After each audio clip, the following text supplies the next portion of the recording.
প্রিয় শিক্ষার্থী, আজকের এই ভিডিওতে আমরা দেখতে চলেছি পরীক্ষার আগের রাতের করণীয় এমন 10টি কার্যকরী টিপস, যেগুলো ফলো করার মাধ্যমে তুমিও দূর করতে পারো তোমার পরীক্ষার আগের রাতের চিন্তা ভাবনা এবং কার্যকরী করতে পারো তোমার পরীক্ষাকে। তো প্রথম যে বিষয়টা তোমাদের মাথায় রাখতে হবে সেটা হচ্ছে পর্যাপ্ত ও ভালো ঘুম, অর্থাৎ কমপক্ষে 6 থেকে 7 ঘন্টা ঘুম নিশ্চিত করতে হবে। কারণ পর্যাপ্ত ঘুম মস্তিষ্কের কার্যক্ষমতা বাড়ায়। এরপরে যে বিষয়টা মাথায় রাখতে হবে সেটা হচ্ছে নতুন কিছু শেখার চেষ্টা না করা। অর্থাৎ তুমি অলরেডি যেই পড়াগুলো পড়েছো বা যেই পড়াগুলো গুছিয়েছো সেগুলোর উপরই কনফিডেন্ট থাকার চেষ্টা করবা। পরীক্ষার আগের রাতে নতুন কিছু শেখার চেষ্টা করা উচিত নয়। এরপরে যেটা মাথায় রাখতে হবে সেটা হচ্ছে গুরুত্বপূর্ণ অংশ ও সাজেশন মনোযোগ দিয়ে রিভিশন দেওয়া।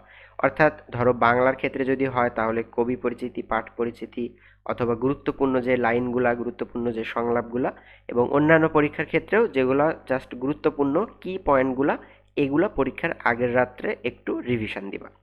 এরপরে যেটা মাথায় রাখতে হবে সেটা হচ্ছে প্রয়োজনীয় জিনিসপত্র গুছিয়ে রাখা, যেমন তোমার কলম, স্কেল, ক্যালকুলেটর যদি ক্যালকুলেটর সংক্রান্ত পরীক্ষা হয়, এরপর প্রবেশপত্র, রেজিস্ট্রেশন কার্ড সহ আরও যে জিনিসপত্রগুলো লাগবে সেগুলো আগের রাতেই চেষ্টা করবে গুছিয়ে রাখার।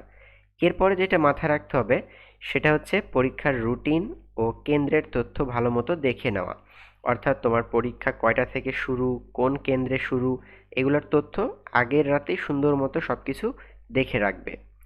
এরপরের যেটা মাথায় রাখতে হবে তোমাদের, যে পরীক্ষার আগের রাতে সবসময় চেষ্টা করবা যে যেই খাবারগুলা সাধারণত তৈলাক্তযুক্ত না বা তোমার অ্যাসিডিটি করে, গ্যাসের সমস্যা করে, এই ধরনের খাবার অ্যাভয়েড করার চেষ্টা করবে পরীক্ষার আগের রাতে। বিশেষ করে চেষ্টা করবে একটু ভালো খাবার এবং পর্যাপ্ত পরিমাণ পানি পান করার চেষ্টা করবে, কারণ পানি পান করলে তোমার দেখবা যে খাবারটা হজম করতে সুবিধা হবে এবং সর্বোপরি তোমার শরীরের যে অথবা মস্তিষ্কের কার্যক্ষমতা বৃদ্ধি পাবে। এরপরে সর্বোপরি তোমাদেরকে পজিটিভ চিন্তা রাখতে হবে, নিজেকে মোটিভেট রাখতে হবে। অর্থাৎ পরীক্ষার আগেই যদি তুমি চিন্তা করো যে পরীক্ষায় কেমন প্রশ্ন আসবে যদি আমি না পারি, বা এই ধরনের কোনো চিন্তাভাবনা, নেগেটিভ চিন্তাভাবনা মাথায় নিয়ে আসা যাবে না। তোমাকে সবসময় পজিটিভ থাকতে হবে। তুমি যেগুলো অ্যান্সার করতে পারবে সেগুলো অ্যান্সার করবে, আর যেগুলো না পারবে সেগুলো চেষ্টা করবে যতটুকু পারা যায় অ্যান্সার নিজের মতো করে গুছিয়ে করার।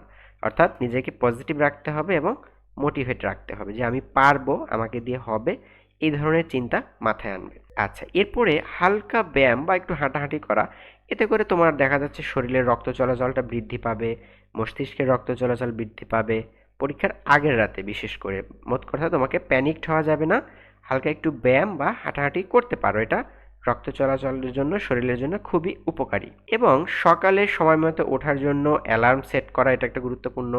অথবা যদি অ্যালার্ম সেট করতে না চাও তাহলে কাউকে তুমি বলে রাখতে পারো সকালে সময় মতো তোমাকে যেন ডেকে দেন।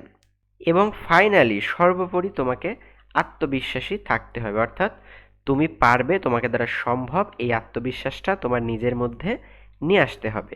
অর্থাৎ ওভারঅল পরীক্ষার আগের রাত্রে খুব বেশি রাত জেগে পড়া যাবে না, খুব বেশি পড়া যাবে না, মানে হালকা যেগুলো একটু রিভিশন দেওয়ার মতো সেই বিষয়গুলো একটু রিভিশন দিলা, যেগুলো জানা জিনিস ওইগুলো আরেকটু করে চোখ বুলিয়ে নিবা।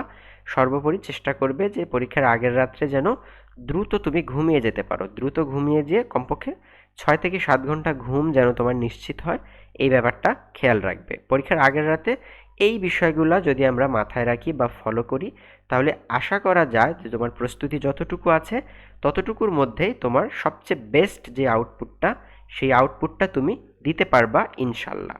তো সর্বোপরি তোমাদের জন্য দোয়া রইল, অবশ্যই দোয়া করি তোমরা যেন খুব ভালো একটা পরীক্ষা দিতে পারো। তো ধন্যবাদ সবাইকে। সর্বোপরি তোমরা কমেন্টে জানিয়ে যেতে পারো এই ভিডিওটি কেমন লাগলো এবং পরীক্ষার আগের রাতে তোমার অভিজ্ঞতা। দেখা হবে পরবর্তীতে নতুন কোনো ভিডিও নিয়ে।